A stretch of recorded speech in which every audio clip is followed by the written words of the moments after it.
Interconexão Brasil. Oferecimento Sindicato dos Professores da UFMG. Bem-vindos de volta. Trabalhamos o tema democratização da justiça no Brasil, um tema extremamente importante, porque ela indica o crescimento da cidadania no país e que exatamente se mede pelo acesso maior à justiça, porque é uma forma de fazer com que os direitos pessoais, sociais, coletivos também, eles predominem ou se imponham ou se façam reconhecer ao nível da sociedade.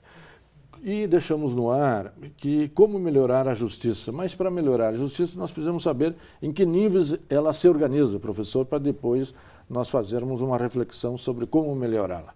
Tá. Então, a justiça brasileira se organiza basicamente em 3 níveis, né? Vamos dizer o nível local, né? O nível estadual dos tribunais de justiça e depois o nível federal. Porque a comarca ela é uma estrutura supramunicipal, né? Ao congregar vários municípios, não é isso?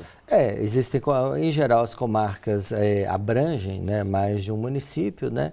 E nessas regiões existe sempre a discussão de qual município que vai ser o município sede da comarca, né? Sim. E aí, na nossa pesquisa, é onde nós, na verdade, identificamos o primeiro problema sério em relação ao acesso à justiça no Brasil. E qual seria ele? A questão é que sempre a sede de comarca é o município mais rico, o município com o IDH mais elevado, ainda que o critério, na verdade, seja populacional, mas a gente identificou que ele também se expressa a partir do Índice de Desenvolvimento Humano das Nações Unidas.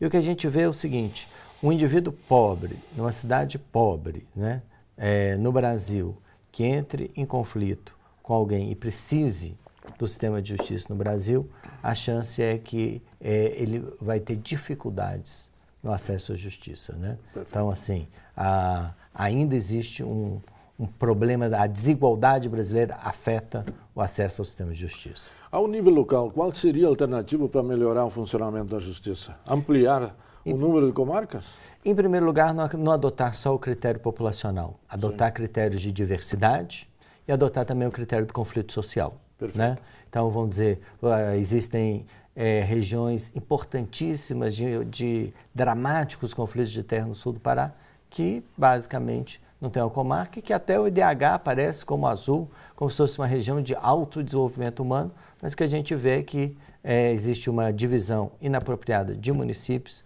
e uma divisão inapropriada de comarcas. Aqui em Minas se criou uma justiça para dirimir os conflitos de terra. O senhor tem conhecimento dessa experiência? Chegou a ser feita uma análise especial no livro sobre essa experiência? O Observatório da Justiça tem diversos projetos, né? Quase 10 projetos que ele já realizou. O livro é uma sistematização de alguns deles. E nós fizemos um projeto, então, sobre várias agrárias. A gente conhece as várias agrárias em Minas. Em primeiro lugar, né? Na nossa opinião, elas estão mal localizadas, né? Se eu não estou errado, a gente tem uma em Juiz de Fora e uma em Belo Horizonte, né? Então, na verdade, não são exatamente os lugares onde os conflitos agrários ocorrem. Essa é uma das questões que a gente mais coloca no livro, e por isso os mapas territoriais. A gente acha que a justiça tem que estar nos lugares em que os conflitos sociais estão ocorrendo. Porque só a distância de lá e cá já é uma forma de, não de resolver, mas de exatamente não dar acesso à justiça ao cidadão que demandam, digamos, essas questões, né? Ou para a desigualdade de recursos já vai, né, vamos dizer, operar pela dificuldade do acesso. Ao nível estadual, está funcionando bem? E ao nível das várias especialidades da justiça, a Justiça Federal, a Justiça do Trabalho, que avaliação o senhor faz? Justiças especiais, nós ainda não fizemos um trabalho muito aprofundado, né? Mas a gente tem o objetivo de entender, e a gente acha que, na verdade, essa é uma das grandes inovações que existem no Brasil recentemente em relação ao sistema de justiça, são as justiças especiais, especialmente as de pequenas causas, que estão, na verdade, possibilitando que o indivíduo, com poucos recursos, possa ter acesso ao sistema de justiça. Isso a gente já consegue identificar alguns dados nessa direção, mas outras justiças especiais, por exemplo, o Judiciário tem tratado muito mal a violência contra a mulher. Sim. E nós temos uma pesquisa e fica bastante claro que, apesar de já existir a Lei Maria da Penha e de que o judiciário ele é mais acionado na questão da violência contra a mulher, ele ainda trata essa questão muito mal. E a arbitragem também seria uma outra alternativa, né? Mas a aí negociação vem a questão, entre partes, né? Mas aí vem a questão dos litigantes recorrentes, não é? Claro. Na verdade, um conjunto muito grande de empresas no Brasil, grandes empresas, elas preferem acionar o sistema de justiça do que fazer essa negociação. Perfeito. Então, na verdade, precisa ter incentivos para a arbitragem ou para litigar ou para uma negociação extrajudicial. Perfeito. A sociedade brasileira contemplou exatamente e acompanhou o mensalão. E o senhor também tem feito pesquisas na área da corrupção. O julgamento feito pelo Supremo Tribunal Federal terá repercussões efetivas sobre a redução da corrupção no Brasil a curto e a médio prazo?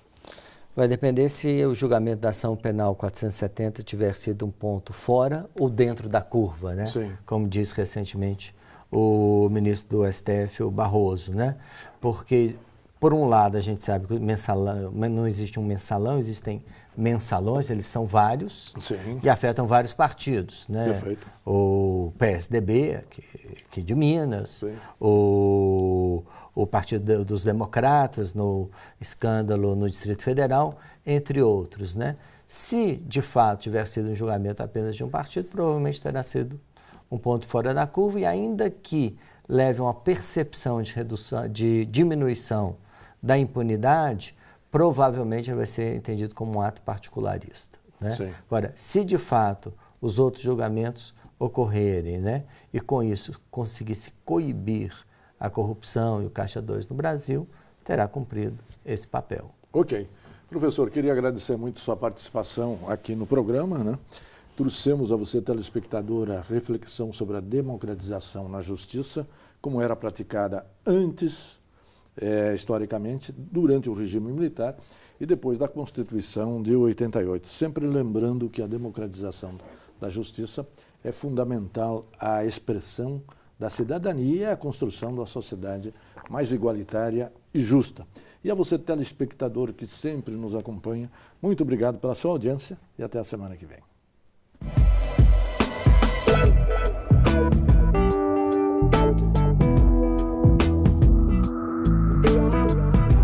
Interconexão Brasil. Oferecimento: Sindicato dos Professores da UFMG.